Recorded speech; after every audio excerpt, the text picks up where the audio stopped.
I'm Craig. I'm a senior at Loyola. I'm studying music industry studies. My grandfather was a singer and he taught me how to sing at an early age. It was one of those things that I always loved, but I was always afraid to pursue.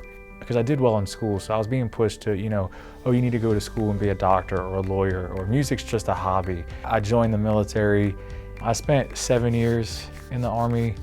I started off as a mechanic, kind of got bored with that, and then I got into the honor guard, and I basically performed military funeral honors. I know for a fact I at least did over 350 funeral services. Part of it had an epiphany on me as part of my awakening kind of as a person, because it really reinforced this idea that our time is finite. And so that definitely had a huge push in me starting to pursue things that I was passionate about. And then I wound up switching to an engineering unit where we deployed to Afghanistan. It was one of the best times of my life, and then also one of the most stressful. I mean, I got to experience things that most people don't get to experience. I've flown 200 miles an hour in the side of helicopters, and I've been to some amazing places. But at the same time, it's definitely a stressful, tough way to make a living. I decided I wanted to pursue education in music because I realized in dealing with people as an amateur that there was a lot of room for me to be taken advantage of.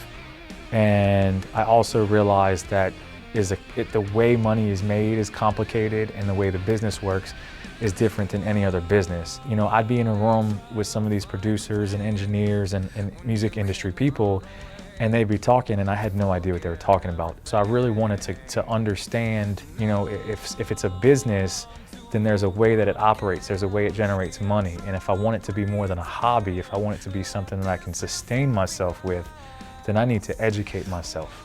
I have a son who is now almost 5.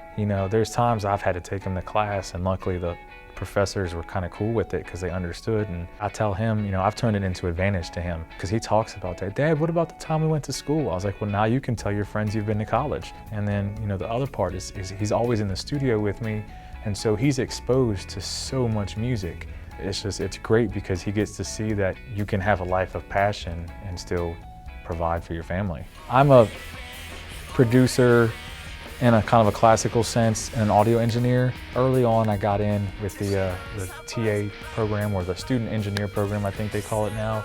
And as a result of that, I was able to engineer a lot of sessions with some of the major artists in the city.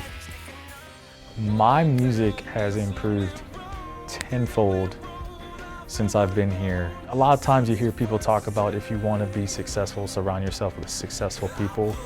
And it's kind of that same thing, when you're with the caliber of musical talent that you have here and just doing it every day, you just feed off that energy. As an artist, we're all afraid of rejection. Whenever you put a piece of art out, it's something personal, it's something that you hold dear, it's something that comes from inside your soul. A lot of what I learned in the military has helped me be able to get over that fear. I heard something once that made a big impact on me, and it's, everyone dies, but not everyone lives. I want a life of passion. I want a life of things that really interest me. Otherwise, I'll have died without having lived.